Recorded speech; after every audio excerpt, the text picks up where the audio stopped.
Okay, now we're recording. Wonderful. All right, Chris. So we're back at it. FNL, H&L. What is it? FNH. FNH. Fucking hell. Oh, wasn't supposed to swear. Just swore. It's okay. Back at it. The human innovation. All right, we're talking about sleep today. Gonna get on that topic of health because this is a huge health concern that's really kind of not really stressed in the fitness industry. I mean, recovery is totally underhyped, right? I mean, there's a formula that I like to use for fitness, and basically it is that training equals like hard work, and then plus recovery, right? So a lot of people just think it's how much hard work you put in, that's the results that you're going to get. Right. But a huge contributing factor is how much you're going to recover. Right. If you're under recovered, you're not going to get the results you see. If you're overtraining, you're not going to get the results you want to see. Right. Interesting. The more you recover, the more you add to that total result in the end. Makes sense. Right. So that's it's bad. This is how I do it. I look at myself as a smartphone. Okay.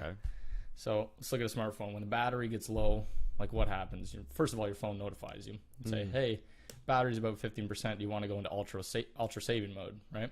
Oh, your phone's way cooler than mine. Oh, yours doesn't do that? I have a power saving thing on my phone, but all right, it initiates it like when the power gets low enough, right? And you have the choice to either put it on that or not. And sometimes when you're like low enough, you can't even use the video camera, because it takes up too much power, right? Yeah, I've had that happen. Trying to conserve it, right? Of course. So look at yourself as a smartphone, and you have a battery supply. Yep. Right, and that battery supply is totally dependent on how much rest you get, how much you're going to recharge overnight. Okay, so if you go through the night, you pull an all-nighter, you haven't recharged your battery yet. You're going to be running pretty fuzzy, right? Right. You're going to be on like flight mode. You're not going to be able to do a lot. It's awful. Exactly. Right. So look at it in the sense of that. So that's what happens. Like at the end, and what happens when you run out of battery? Fucking the phone is just useless. It's a paperweight. What happens when you run out of battery? You're a goddamn paperweight, Chris. I agree. You know what I'm saying? I very much agree with that. No more useless than a fucking paperweight. I've been there, man. I've been there on the ground. It's something I've had to deal with a lot with my schooling. Yeah. I'll always tell people that one time that I did the 72-hour run. I mean, and I'm not going to say I was up 72 hours straight, because technically I wasn't. But I think I fell asleep for 20 minutes the first night, and then the next night I think I got 2 hours sleep in between classes. But that was crazy, and that was awful. It's bad. All-nighters are terrible. I know. I can't do them anymore. I almost threw up from one once because I tried to drink a pot of coffee. Oh my gosh, it just doesn't work, you know. No. And I know what's interesting is they were talking. Me and a couple of people in my class were talking, and they said that some of the people in the industry, like people who do this all the time, they have techniques where like they'll sleep in shifts, but they can go like a week just sleeping 4 hours. Yep. You sleep 4 hours, you get up, you do your thing, you sleep 4 hours, and you do it in like shifts. Like it's like timed perfectly. I've heard of that. Yeah. Actually, in 4-Hour Body, this book right here, there's a chapter about sleep and being like superhuman, like life hacks for sleeping. And basically what it is it's that theory. You're only sleeping like maybe, what is it? I don't even know, like 2 hours a day, not even. But it's all 20-minute intervals. So there's maybe like six 20-minute intervals where you're sleeping, all spread out through the day, right? So you're just supposed to activate that REM state and then jump out of it, and then you get that mind refresher. So you feel like you're refreshed, you feel like you're ready to go again. Okay. Right? So then you can get more accomplished during the day, because that leaves open all new windows. If you can stay up, it's called 22 hours of the day, and then sleep for 2 hours and still feel the same as if you got an 8-hour sleep, then I don't know, like you can, you know what I mean? There's a lot more room for productivity. Yeah, I found that too, where like you got to be able to fall asleep like that. And I'm bad for that. Yeah, I can't do that. But I know like I've had it where like if I sleep 8 hours or 10 hours or something like that, when I get up I'm all, I'm still tired. But I've slept like 4 hours and that's it, and I wake up like, yeah, I'm ready to go. Yeah, I'm good to go. You have that, right? But the difference is I crash in like 5 hours after that. It's only like finite, right? You only have that energy for so long until your body catches up with you and you're like, hey, buddy, we actually need to go back to bed, because I'm not there. That's it's like one of the main things of being a human. Like I find that there's four four important things to like running this human monkey body that we got. Yeah. And one is food, the other one's water, there's air, and sleep. Yeah, that's it. Those are the main things. You always say that. I like my sleep. Dude, I love my sleep. I need my sleep. Oh yeah. Like, you notice it. You strictly notice it. You can go a day without sleeping too much, but at the end of the day, right, you just don't have the energy to continue. You just want to tap out early. It's awful. Yeah, it's shit, right? Because it makes you less motivated to do other things that you maybe could have done, right, accomplished. And I like to be in my peak state of mind when I'm doing things. I don't like to be half-ass. You know what I mean? When I don't have my 8 hours, I'm half-ass. I'm running on autopilot, I find. You know what I mean? Where I'm just getting by. I'm not doing, like, good work. I'm doing, like, it's adequate to get by, but is it really benefiting me? No. Yeah. Of course not. And it physically hurts. Like, I remember, like, just symptoms from pulling all-nighters where you'd be like, you know, your head is killing you. It was funny because I used to buy Visine just so I could sit in the lab and put Visine in my eyes and be like, oh, that's amazing. Really? Yeah, it was awesome just to sit there and put Visine in your eyes and then stare at a computer screen for the next 4 hours. Oh, Jesus, dude. It was I crazy. never experienced that. But you know what? And then I feel like when I'm awake for too long, I start just kind of, it's not like I'm sweating, but it's like my skin just starts getting greasy. It's like I'm just getting exhausted and everything's giving up, you know? It's awful. It's terrible. Body starts running down, man. Yeah. It messes up your whole cycle, your circadian rhythm, wherever it is, man. That thing that just wakes you up and releases that cortisol in the morning. That's all messed up. And that's a hormone, right? Yeah, You're messing with your hormones then. Everything's getting all wonky. What is that? Like in the morning, Uh-huh. when you get up, you know how like the sunshine, it's like a stress on your body, right? So when you're asleep and then you get sunshine, like in your room or something, and then it ticks that clock on to start your day, right? And it actually releases cortisol, which is a hormone inside your body, to allow you to kind of, it like gives you energy to kind of boost your cortisol level, to get you up, right? To start the day and like get maybe fuel that you were, maybe when you were hunter and gatherer, you needed to get up, get a lot of energy to go chase that fucking deer, right?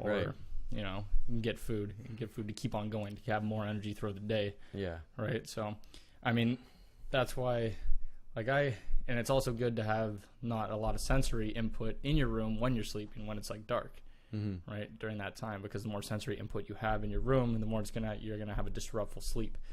So if you're sleeping with the TV on, or you got like a nightlight or some shit, or just anything like that. Yeah. Any type of like noise, like the sound of like a fridge or something just running in the background. It's small, but it'll disrupt your sleep. Yeah. The difference between having absolute sensory deprivation, which is why the sensory deprivation tanks are so good. So cool. You sleep in there for an hour, it's really equivalent to like 4 hours of sleep. Because there's no sensory input at all. Your mind can just, it relaxes. It just shuts off. There's nothing coming in. There's nothing going out, right? Interesting. It's amazing, right? So the more you can like kind of make your room like a sensory deprivation tank, the better sleep you're going to have and the better recovery you're going to have, because your body's going to be able to get into that deep sleep needed to repair your muscles, or maybe needed to retain all the information that you got during the day. Yeah. Right? Sleep is interesting, man. It is. It's so like you know those white noise boxes that people put to sleep better? I've always wanted to try one of those because I don't fully understand how it helps. It's just another sensory deprivation. It just helps kind of block everything out, right? Right. Well, hearing wise, right? Because it makes everything uniform. It makes it just it's the same, the right? Monotone. Exactly. Kind of, yeah. So the more it's monotone, the more your ears are like, is there anything else? This is all we're getting, right? And then I don't know. It just shuts you off, kind of deal. That's like what it's like in a sensory deprivation tank when you have your head, when it's like your head's like covered up to around here. This part's like not covered. Yeah. So your ears are in the water. You know when your ears are in the water, that sound? Yeah. Like it's kind of white noise. Oh, okay. So that's what you have when you're in the tank. Yeah, it's just that constant kind of, it's not interrupting you, but it's just a constant noise. It's almost like it's a predictable noise. And that's what makes your brain relaxed. I'm just completely thinking. No, that's basically what it is, right? Interesting. Like I got back to the sunrise thing, right? To start that internal clock inside you. I got it's called the Philips Go light, right? So it's basically like a blue light, so very bright blue light that turns on. I put it on like 7 minutes before I get up, so that allows me to kind of like it tries to initiate that internal clock, release that cortisol to get me ready to get up when I need to get up, right? So my alarm clock just goes off, and I'm like, Yeah, oh, I hate that. and then you just wake up all shitty mood. Yeah. This kind of, it's like, comes on, right? You kind of recognize it. The cortisol gets released. It's like a slow thing. I get 7 minutes to kind of get into gear to get up, and it's a little bit more of I don't know, a graceful way of getting up, and it's a lot more comfortable, right? It's not so abrupt, you know. Yeah, it's not like right in your face. Shocks you, and it's like, forget this. Exactly. To bed, yeah. So, like, and a lot of people are doing that. A lot of people who live in places where there is no sun. Sorry, not where there is no sun, but like where it's storming all the time. Like, I don't know, maybe Seattle or some shit. Well, yeah, that's like they get that. There's like a moody thing that people get because they're not getting enough sunlight. No vitamin D. Ooh. Oh no! Oh no! You want to take Paper towels. All right, you're good. No worries. Oh no! What a disaster! It's all good. Water. Technical difficulties. Holy shit! Your sound will be fine. Don't worry. Yeah, it will be fine. That's good. Yeah. Oh my god! What a mistake! Or like elevator music in that old Please Stand By song. What is that? Yeah. What was the elevator music Noam showed me? What was that? Bossa Nova. That's what it is. Bossa Nova? Yeah, that's the elevator music of the century. Anyways, back to where we were. What were we saying? I don't know. Something about... I know we were talking about Go Lights. You know what? And you were saying that about people sleeping, like in yeah. But what was it? What that made me think of, and I don't remember it exactly, so I can't quote it. But there was some weird article that I was reading about people who sleep like, who live in the North Pole or like places very far up north where they don't get full like sun cycles. So it's like their like days last like 2 days or something like that. Yeah, it's weird, right? Oh yeah. And it's something about like they did an experiment based off that where they gave people like no sun reference to when they were supposed to go to bed and fall asleep, and it was a weird pattern that everyone just naturally established where it's like people would sleep in 2 24-hour periods, then 2 12-hour periods, and then go back after that. It was really weird. Like they'd go by a 24-hour day, and then they'd go by 12-hour days, and then it continued to decrease or something like that. Really? I have to try to find it. It was That's really strange. Interesting just hearing it, like it's weird once you get up there, eh? Programming, yeah. It is. Well, that's what it is. It's like a circadian clock that's inside of us all. It's natural. Whenever that sun comes up, it's just you're up. I don't know what it is. Right. I don't know where it came from. That biological marker that just instituted that. Maybe it was maybe it's environmental. Like it's just better to hunt during the day, right? So that's when you need to be up. So then your biology just kind of situates itself that way. It's like, all right, we need to get up at this time. We got this hormone that gives us all this energy. Let's release it when we get this sensory input of light. Yeah. Because that means it's time. It's time to get food. Because during the night you can't see. Right? Yeah. It's harder to hunt. Maybe that was it. There's no point in hunting at night. With exactly. Like the way that we are built, there's no point. We can't we don't have efficiently. We don't have infrared eyes, right? Yeah. We don't have night vision eyes. Way so maybe that's it. Maybe I'm just totally pseudosciencing this. Maybe, it could be. Makes sense. But to a degree, yeah. Yeah, you can make sense of that. What was I going to say?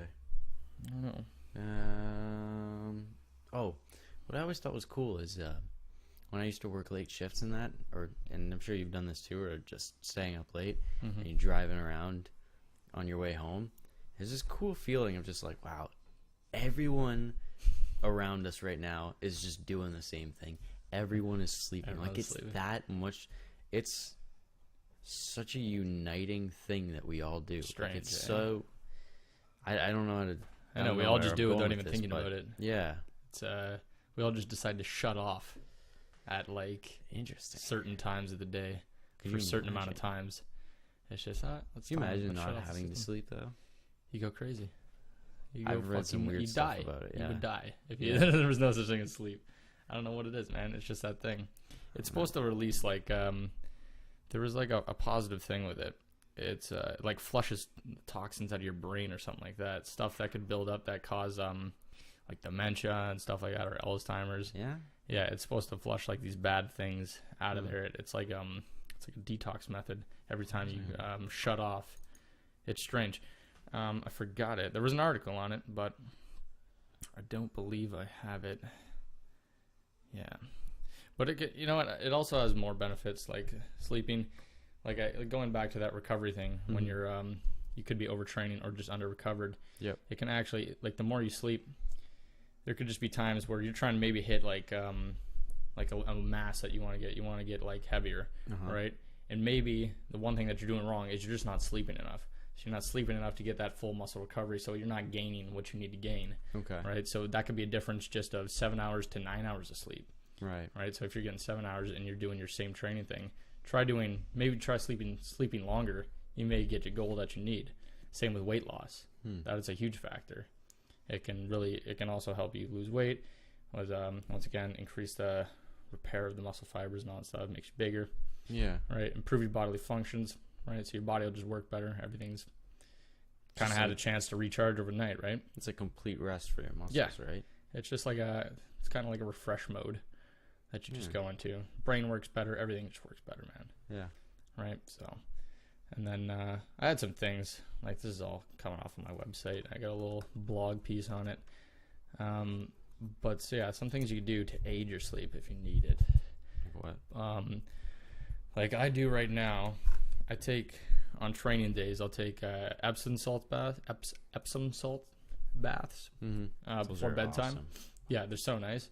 And I just get it from like the bulk barn. They actually you can get it in bulk, and it's just magnesium sulfate. Right? So you just get it, and I get like fucking 6 pounds at a time. It costs like $6. Cheap as shit, right? And then just they recommend you throw like a quarter cup into the bathtub. I put a cup in there. I don't care. It's just magnesium, right? Man. So I throw a cup in there. You soak in there nice in a hot bath for 20 minutes. And your body's supposed to absorb all that magnesium. And magnesium is also another great thing for muscle recovery and just relaxation purposes for your body. It just kind of puts you in that Zen state and allows you to be a little more comfortable as you go to bed right after. Yeah. And you sweat, man. You sweat like a beast. In an Epsom salt bath? Yeah. Like. Really? Oh yeah, it's perfect, man. I love it. Never experienced that. Kind of oh yeah, make your baths hotter then. Yeah, okay. That's what you got to do. I just feel a lot better. It's like it's kind of like a sauna type deal. It gives heat stress, and there's like I know very little on this, but there's if anyone was interested in it, a chick named Dr. Rhonda Patrick. She talks about being in the sauna and the benefits of it and how it releases this thing, heat shock proteins, which are like anti-inflammatory in a sense, or they have an anti-inflammatory effect. So I think they're in a sense a stressor, and then your body recognizes a stressor, sends out anti-inflammatory like response or enzymes or something like that to help repair it, and then it overcompensates. It repairs your muscles in term and allows you to recover faster for the next day. So you can do the same thing, having hot baths. Okay. Or having cold baths, in a sense, cold baths that release cold shock proteins. Same thing. It just allows you to recover at a quicker pace because your body's like, we're on top of Mount Everest. We might not live. Let's try and protect all the organs. So they throw all those anti-inflammatory things to help out. And then once you get out of the bath, it's like, okay, we're good again. We're good. And then it releases it all back because it doesn't need it. And then it goes where it needs to be put. Interesting. Which is in your muscles because that's where you worked it, right? Huh. It's your body's smart, man, and you can trick it, right? Yeah. You can essentially trick your body into benefiting you, which is it's weird in a way, right? Like you're hacking your system because you know more. It makes you feel kind of separated in a sense, right? Yeah. Like you're just riding around in here, controlling your body. Exactly. It's like it's so weird. It's because I hear what you're saying though. You know what I mean? Because your body. It's so weird because you can't really like press or like think about something and then that just triggers a hormone response. Or you could probably if you were like some fucking yogi or some shit. Wow. But or what's that guy's name? Wim Hof. Yeah, Wim Hof. Wim Hof. Yeah. Just releasing adrenaline at just the breathing right. Crazy, just by breathing patterns. Yeah, that's another thing too that I have on the list for aiding your sleep is just deep breathing exercises. Yeah. But what I do is I do diaphragmatic breathing, which is basically it's like stomach breathing, right? So you inhale and then your stomach gets really big. You can like put one hand on your stomach, one hand on your chest to make sure that your chest is not going up and down, and one hand on your stomach. Make sure inhale gets really big, and then you exhale and then push it out, push it in. Okay. So basically, you're pushing your diaphragm up. That's releasing all the air that's inside of your lungs. Huh. So you're expelling as much air as you can, and you're intaking it. Because once you push your diaphragm down, that increases the lung volume size, right? So you can have more air inside there. It's just a better way of breathing. It doesn't inhibit your abs. Interesting. Breathing through your chest, it can actually make your back, what's called, like tighter. Okay. And inhibit your abs, which is not good. Right? And that's all we've all locked into. That natural. Like that's a deep breath. Yeah.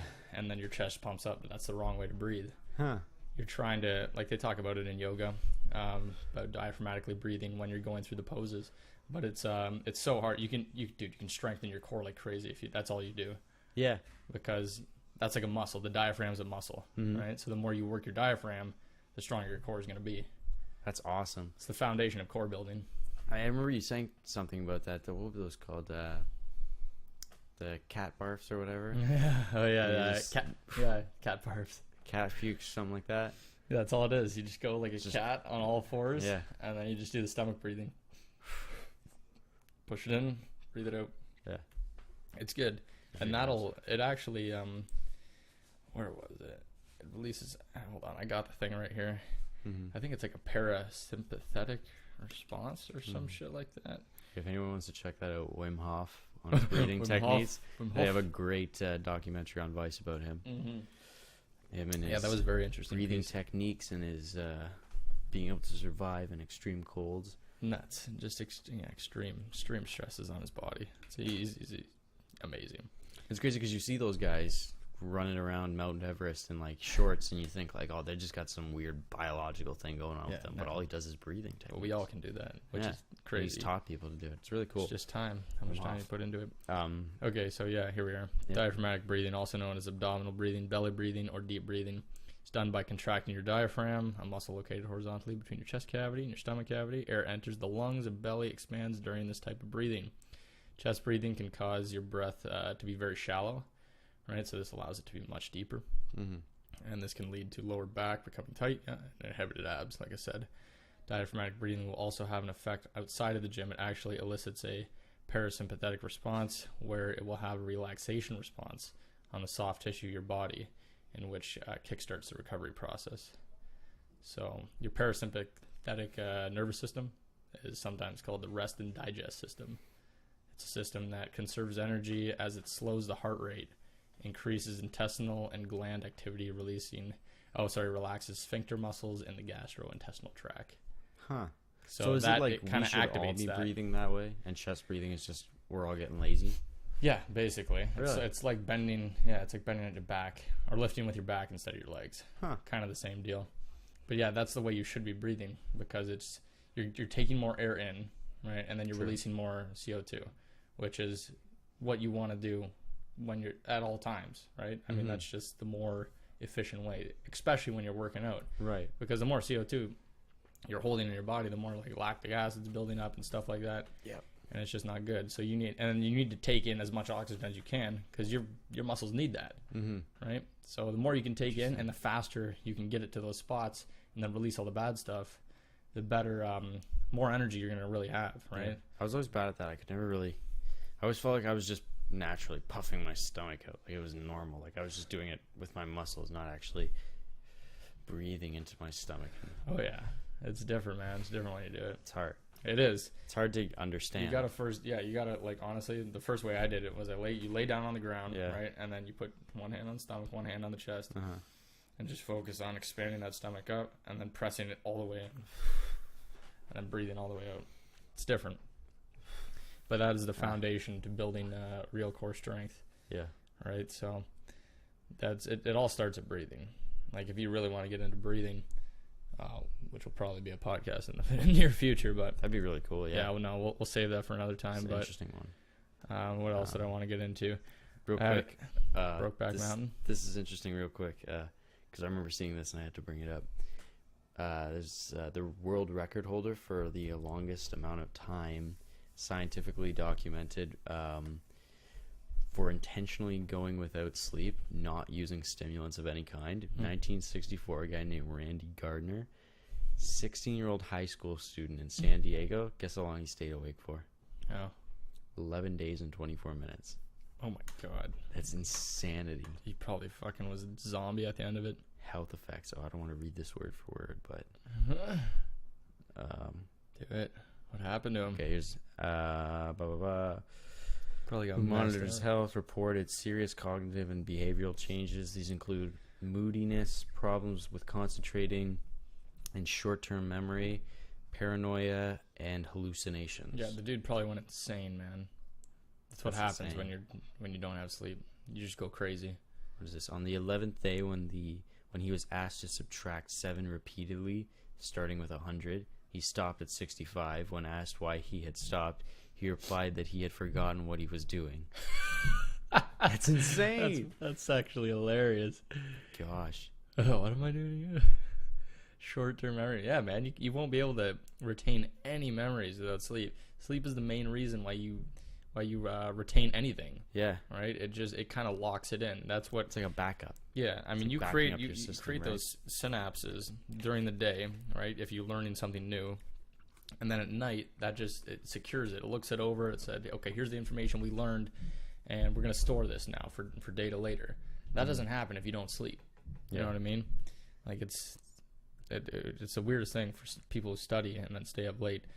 I mean, it's all for the short term, right? Because right after that test, you forget everything. Yeah. You don't remember anything. And you can't wait to just forget it all. Yeah, right? sure. But, yeah, no, don't do that. Don't That's stay crazy. up. There's no sense in it. There's no benefit to it. It's really just not good. Yeah. I mean, if you can structure your day to where you can make time for all that and then make time for sleeping, I mean, you got to do that. Sleep is important, man. And the more, I mean, like I said, it's underhyped. It's the most underhyped thing Oh, yeah, for sure. that people see these days, right? Because it's like you're just weak if you're not getting work done. If you're sleeping, you go to bed early. You kidding? Sleep is for the weak. Yeah, exactly. Like that. We got to get rid of that mentality, man, because it's just not healthy, right? It's not. It's true. It's longevity purposes, right? I mean, if you're not repairing your body and repairing your mind every night, I mean, who knows the things that could happen to you down the road? Who knows the things, the genetic markers, the epigenetics that could just switch on that one time where it's just your immunity's low, and then just something happens, boom, you're screwed. You might be more at risk for dementia. You might be more at risk for Alzheimer's. Just things might just pop on just because. And you don't know until you get it. Yeah. And you don't even know what caused it, because it might have been a whole bunch of shit. You might have been eating unhealthy. You might be not sleeping enough. It's true. You might be not getting enough exercise every day, right? Alzheimer's, get dementia. Yeah, it's the last things we want. Yeah. And you can't always rely on people to make cures for this stuff, because, you know, it's inevitable. Shit happens sometimes. Anyways, going back to things that could help you get to bed. Calcium and magnesium. Like I said, with the Epsom salts, one of the main reasons why it relaxes you is because of that magnesium that gets absorbed into your body. I think, personally, Epsom salts are better for magnesium absorption, because once you get in that hot water, it opens your pores. Okay. And then the magnesium will go right into kind of your bloodstream from there, rather than taking it through the your stomach, So your tract through there. In taking these baths, you're just kind of relaxing yourself for sleep? Yeah, you're just kind of preparing your mind and your body to just relax before it goes. So you're not like all fidgety and all that shit. And, Yeah, I have that. you know, like tight, because it relaxes your whole thing. Everything just kind of like smooths out. You're not tight at all. Yeah. You're like loosey goosey, man. And you know what? Back to the sensory deprivation thing. I feel like I think a lot of people do this too. Is I'll have this thing where I'll be like, all right, it's time for bed. I go into bed, and then all the lights are off, and I'm just sitting there and I'm thinking. Yeah. And I'm just thinking, and then I have to wake up and go write a couple things down, or I have to go do some sketches, because I'm like, I didn't even think about this. Like my what was it, third semester project or manufacturing plant, I couldn't come up with a concept for the longest time. I stayed up a little later, and I was like, I'm going to bed. And it was just as I was thinking in bed, like my concept came to me. I'm like, this is amazing, and I'm writing it down. I was sketching till the morning, and I'm like, Really? We're good. Isn't that crazy? Like, you somehow get the best ideas when you're about to sleep, which is strange. And when you just get up, I find like I got some good ideas when I'm just getting up. Really? I'm dead when I get up. Are you? No. Well, that's not- because you don't sleep. That's not- because you're doing that's your true. ideas during nighttime. But even then, like, I know, like, when I wake up, and if, like, I wake up, first thing I'll do is check my phone, sadly. And I'm guilty. everyone, right? But I check my phone, I look at my phone. Snapchats. And if I get a text, if if I try to text someone back, it's like I'm drunk. I can't Really? text. And I'll wake up again later, and I'll be like, oh my God, was I drunk when I was texting this? Oh no, this was an hour ago when I was just waking up. An hour ago. I don't know. It's like your mind can't even compute how to type That's on the hilarious. phone. Like, No. it's interesting. Sometimes I don't know. Sometimes I'm on it in the morning when I have time Rarely to sleep. for me. Yeah. Not like when I'm scheduled to wake up when my alarm clock goes off. Yeah. Those aren't good nights. Exactly. I mean, good mornings. Exactly. But yeah, no, I do get some really good ideas at nighttime. It just starts free flowing. Right when you want to shut off, your brain's like, nah, let's keep on going. Let's run those RPMs a little higher. Yep. You're like, no, just chill out, man. Yeah. What about this? Yeah, exactly. What about that? Because it's like people say, oh, I do my best thinking on the toilet. No, I do my best sleeping right before bed. Yeah. Right as I'm falling to sleep. And it's cool because I started when you said we shouldn't do it on sleep, I started thinking about it. Mm-hmm. And I remember I always notice this thing as I'm falling asleep. Like, you know how some people you fall asleep and you're done. You don't even remember falling asleep. I feel like after a couple years of just thinking about sleep enough, I started to think about it as I was slowly falling asleep. And it's weird. I don't know how to explain it, but I feel like my senses shutting down one by one. Like, that's how I can tell I'm falling asleep. Like, really? there's a point where I'm like, oh, I'm about to fall asleep. Oh shit! I It's feel like once I interesting. become aware of it, then I'm awake again. Sometimes that'll happen, but if I just let it happen and then recognize these like senses shutting down, like my hearing will kind of go in and out, and it'll just be like nothing, and then it kind of back out because I'm waking up and realizing that I can't hear, and then or just stuff like that. Like, so strange. It's interesting. That's how I can tell as my hearing starts to go. Like that little fuzziness is just like I feel like I'm receding into my head. My senses are completely shutting off. That's true, man. Yeah, I remember realizing that, and I was like, "This is cool." Like, just analyzing it, being aware of it while it's happening. That is neat. No, I have noticed the one thing that I find the best for like falling asleep when you need to is just not moving. The more you can just not move. yeah, I've tried that too. Try not itching everything. The one and thing just staying still, dude, you can fall asleep no problem. Yeah, like the one thing I used to do to fall asleep, like when I really couldn't, is, and it's a little weird, but I'd lay perfectly still, like you're saying, and then I would just, with my eyes closed, kind of imagine my body shutting down from my feet all the way up to my body, just like imagining, like, all right, well, my feet are, I couldn't. This is weird. This is where it gets weird. I just imagine, I say to myself, like, I can't move my feet if I wanted to. I can't do it. Like, my feet are done. There's nothing that can't move. You know, I couldn't if I wanted to. And just convincing yourself that if you wanted to move your feet right now, you couldn't. It's not going to happen. Your legs, like your thighs, they're done now. They can't move. They could not if you wanted to. And it's weird. If you can actually, it's one of those things where if you can actually convince yourself of it and like commit to it, commit to the entire idea, you feel like your legs just kind of numb and they're done. And it sounds crazy, but try it. It sounds like it placebos the shit out of you. It really is. You have to commit to it. You really do. And then it's just completely, once you get all the way up to your head, it's just really relaxing. That's wild. It's like meditation to a degree. Become the third person. Chris. Yeah. Chris's legs are not working. And now Chris leaves his body. You know? No, yeah. It's like I guess you could call that a form of meditation that I would do before I sleep. Yeah. No, it sounds like it. Sounds like some sort of like it's ritual so that you have a nice entrance into the dreamland. It's like meditation in the way that you really have to commit to convincing yourself that you're everyone has their own going to sleep kind of way of going to bed, right? Everyone has their rituals, like I said. Like another one, reduce caffeine consumption altogether. That's a big one. So actually, that's not true. I don't drink a lot, but like cup a day, maybe 2 cups, good enough. But 3 hours before bed, you can't even touch that stuff. You can't touch any type of caffeinated stuff because that'll just, once again, it'll disrupt your sleep. Maybe you can sleep. Maybe you can drink a coffee and you go to bed right after. But that's not going to benefit you at all. No. Because that caffeine's still going to be in you. It's probably going to interrupt your REM cycle too, isn't it? Yeah, no, it fucks up your whole sleep cycle. Yeah. Like you'll still sleep, but yeah, you won't be as refreshed in the morning. You won't maybe as retain all that information that you were going to if not having coffee prior to it. Yeah. But yeah, like not a good thing to overconsume that caffeinated stuff because basically what happens, the mechanism behind the caffeine is basically it's not really the caffeine that gives you this surge of energy. It's taking up. You remember how we talked about in like biology? There's like a key, and then there's like I never took an biology, insert, right? but go ahead. Oh no? No, I didn't, but keep going. Okay. There's like kind of like a key and a lock, right? Where things go in. Okay. So like the lock would be like a receptor. Yeah. Right? That's what it's called. And then the key is like an enzyme or some sort of particle that comes along, and then it takes up that space. It goes inside that receptor and takes it up. Now, any other type of thing that could go into that receptor can't go in there because it's already taken up. Okay, so that's what coffee is. It's actually called adenosine, which is like this little molecule or particle, right, that goes around, and then it takes up the space of these receptors that naturally your body would put these, I forget what they are, but basically other types of particles in there that make you more like tired and more foggy.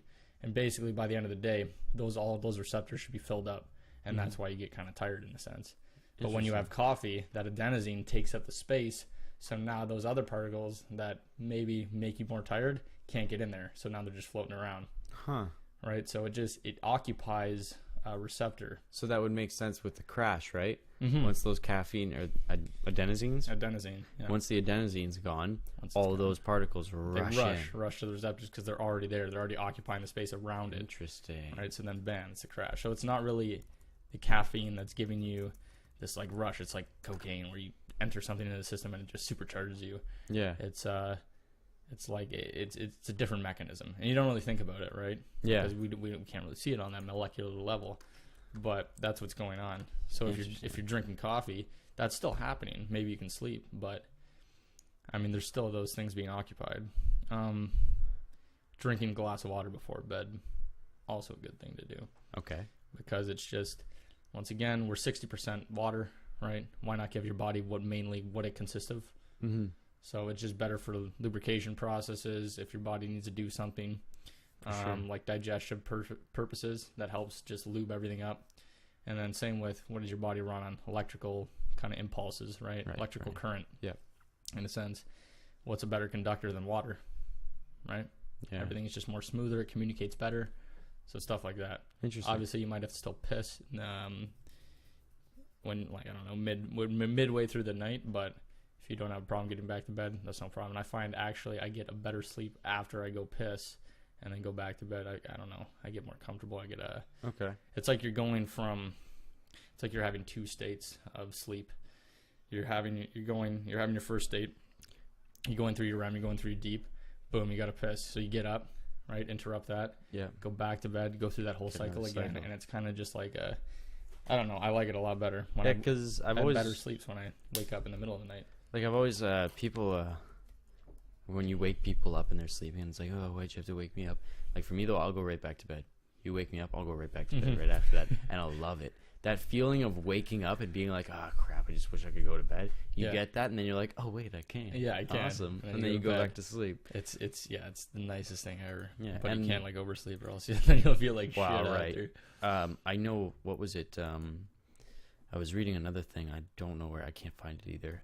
And it was about drinking and sleep. Because some people say like, oh, if I get drunk and then I sleep like a baby. But that's not actually true. It's like people who get drunk and then go to sleep actually have a worse night's sleep. Oh, so bad. And it has something to, and it just, I guess the alcohol really messes with your REMs, like your REM cycle. Oh yeah, it doesn't give you any good benefits of sleep. So people who think, oh yeah, if I get drunk then I'll fall asleep and I'll have a way better sleep if I just have a couple drinks.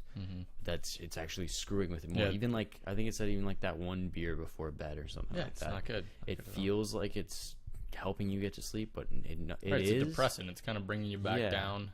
Right? But it messes with your REM cycles. Totally fucks it up. Yeah, no, you got to watch what you supplement before you go to bed, because it can have a direct influence on how well your sleep is. No matter how well you're thinking you're getting it.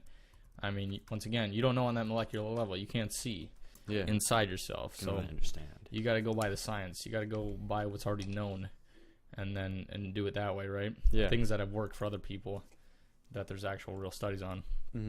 So another thing, speaking of supplementation, taking 5 milligrams of melatonin like an hour before bed. Okay, I've heard so much about this. You have to tell me a little bit about melatonin if we have time. Do we have time? Yeah, I mean, we're past 30 minutes, but we'll keep on saying. Or do you want to just save that for another topic? No, dude, we're still talking about sleep. Okay, go. Sleep part 2. No, melatonin, right? Yeah, give me a little crash course. I mean, it's naturally produced by your body. Yeah. But some people produce less, right? And it's just a natural relaxing. It kind of just mellows you out. Melatonin. Mellow. They call me mellow yellow. So, Anyway. yeah, it just mellows you out. So the more you give your body, the more mellowed you're going to get. You're kind of getting that.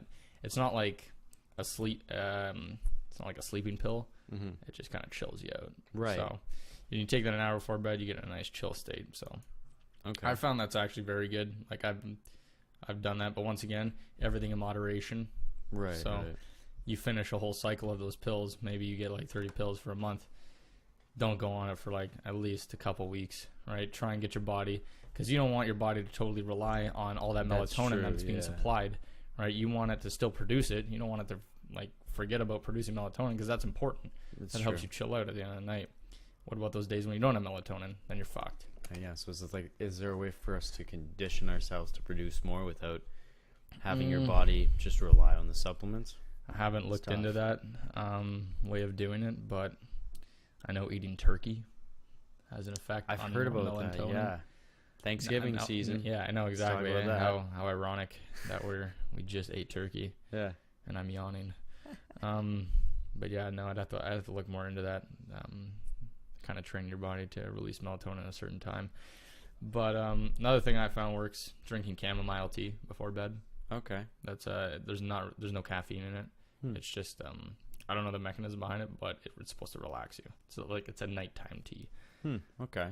Talked about minimizing the sensory input in your room. Yeah. So maybe getting those blinding shades, those ones that completely block out the sun. Maybe some white noise in the background. Gotta try that. Yeah, exactly. Right. So and then the deep breathing. Yeah. That's all I got for it. Oh, and then another thing, gut smashing. This is something I was introduced to not too long ago. But basically it's it has to do with your abs and how we never kind of really stretch them out or kind of release the tension around them. So basically your abs are pent up the whole day. We never really stretch them out. You know, like you stretch out your arms, you go, right? That's true, yeah. You do that. We're never doing any stretches or flexibility exercises for our abs. We're kind of, and if we're doing anything to our abs, we're like contracting them. Right. Right. And we're making them more tighter. Of course. So releasing that around there, once again, the diaphragm's around there. The more you can release around there and make it looser, the better it's going to work. Right. Right. So things you can do, what gut smashing is you get like a ball, let's say like a little kid's ball, like a little soccer ball. You know those little fake, not fake ones, but the like little little miniature FIFA balls. Yeah. Like those would be perfect. Okay. And you basically go on the ground and then you kind of like roll on it, like you would if you trying to get a knot out of your back. Yeah. You got a tennis ball. Same thing. You just roll on your gut. Okay. And it kind of releases. It kind of massages your muscles, right? And then makes it more loose.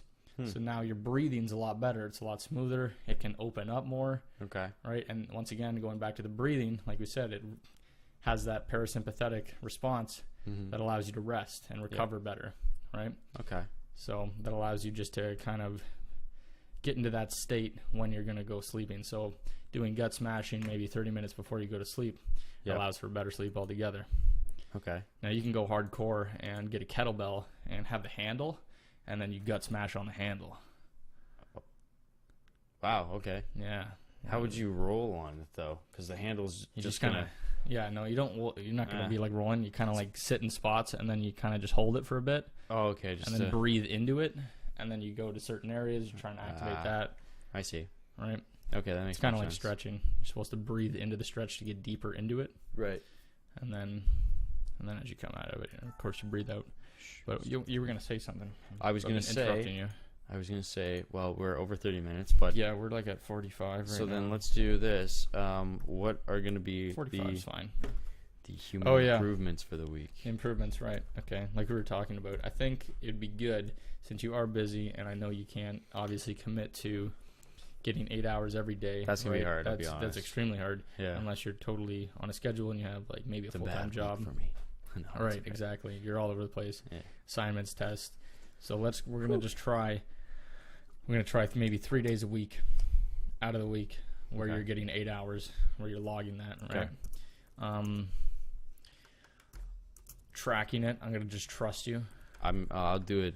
You can track your sleep throughout the week, and like you said before, like we were talking about before, Yeah. you can tell me maybe how you feel on certain days where you didn't get as much sleep, and then days where you actually did get sleep, and maybe how you felt. Try and log that. Okay. And so we can come back with maybe some kind of real life data based on you and being 21 Yep. and under pressure, assignments, tests. Sorry. You said under pressure. I had to do it. Under pressure. Under pressure. I was thinking of Logic when I said Under Pressure. Great album. Okay, off topic. Second one, you talking about the Epsom salt baths. That seems really interesting to me, and that's easy. That? I can do that, You can do that. Right just before chill bed. Out before yeah, bed. do that like how it is. Once or twice a week. Go to Bulk Barn, get a bunch. Yeah. Magnesium. I actually got them. I can chill give some out, to you. Right? Actually, what is it? It's like 10 o'clock. I might do that tonight. Because I would love I'll go home and go get some if you want. Oh, I think I have some. Do you? I think I do. Oh, shit. I'll check, but that'd be a cool one. So, yeah, just see what it's all about. Lay in there for 20 minutes, put on some music or something, calm down, chill out. I put on the Wrath Jibble. of the Cons. Oh, there you go. You can do that. I listen to podcasts in there sometimes. Yeah. But if you can, it would probably be a lot better to just not even, once again, that sensory deprivation, right? Trying to get into that Zen state, but it's a good point too. I've done also breathing exercises at the same time where you're doing the diaphragmatic breathing while in the bath. Whew, that's intense, man. I don't know if we could include that as a thing for the week if it's not really that related to sleep, Well, that was going to be more related to breathing. I mean, we were going to cover that as a whole different topic itself. Let's not worry about that one. Yeah. Do you want to do one more, though? Because we got two. Two? Two innovations, if you'd like. Two innovations. Improvements. Sure, improvements on the human mind. Addendums. What else did we touch on? We talked about... It's all a blur, hey? After you talk, recovery, it's all a blur. Overtraining. Recovery is interesting. I think that was going to be another topic too, so we'll touch on that because I had more more information about overtraining really and the whole process of that and how not getting enough sleep could affect you, right? But say that for another time. I think we'll just stick with 2 for now. Yeah, let's do that. And see how that is. Let's take it easy for the first week, right? Okay, cool. So 2 for now. I like that. Then we'll get back to you guys next week. Yeah. More information. We'll pick another topic. We haven't really figured it out yet, so it'll be a surprise. So stay tuned. Stay tuned. All right. Thanks for watching.